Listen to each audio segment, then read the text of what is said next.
10 days of non-stop theater fun gets underway next week. It is the 2026 Fringe Festival. I'm joined now by Anita from 25th Street Theater. Good morning. Good morning. Thank you for coming in. Always an exciting time of year.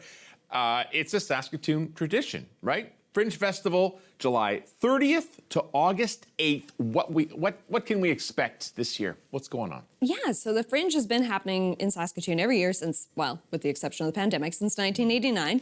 And people have come to expect like a large outdoor presence, and that's going to happen again this year. We've got like 60 artisan vendors and circle buskers and pop-up buskers, which are like sort of our magicians and our folks who are like performing music. There's also food trucks and lots of stuff happening outdoors. But first and foremost, I always try to remind people that we are a theater festival, and we actually have 25 different companies performing at our festival this year. Okay, and a lot of these come, they like do the circuit, right? Fringe festivals across the country, and they come as far away as overseas. Yes. How do they come to know about Saskatoon? Why are we always on the agenda? Yeah, we're really lucky because we're sandwiched between the two biggest festivals in Canada, the two biggest Fringe festivals. So we've got Winnipeg on one side of us and Edmonton on the other. And lucky us, would they just on their way through, they come and stop and see us. But also additionally, we've really become known for being a very warm and welcoming festival for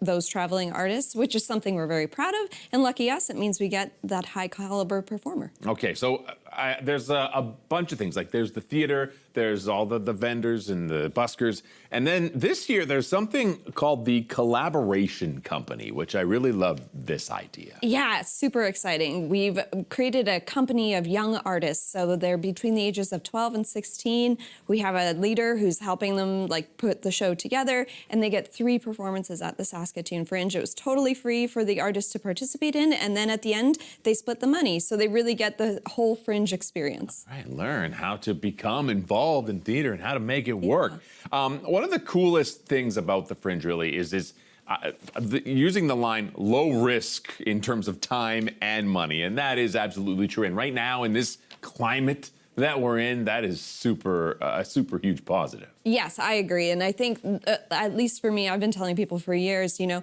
love it or hate it, you're going to remember it if you come to see a show at the Fringe. Yeah. So, and it is a very low risk entry to theater, you know, and what often happens is people come and they see a show and they really like it, and they go back and see another one.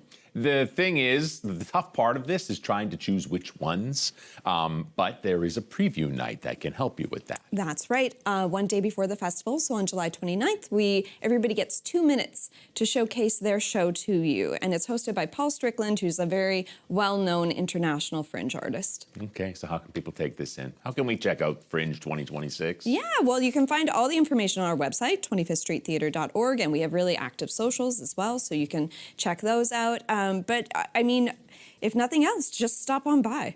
Yeah, I mean, the vibes are there, and that's worth experiencing the very least. So check out the Fringe Festival 2026. Anita, thank you very much. I know it's very busy for you right now in the theater community, so here's to a wonderful Fringe Festival. Thank you.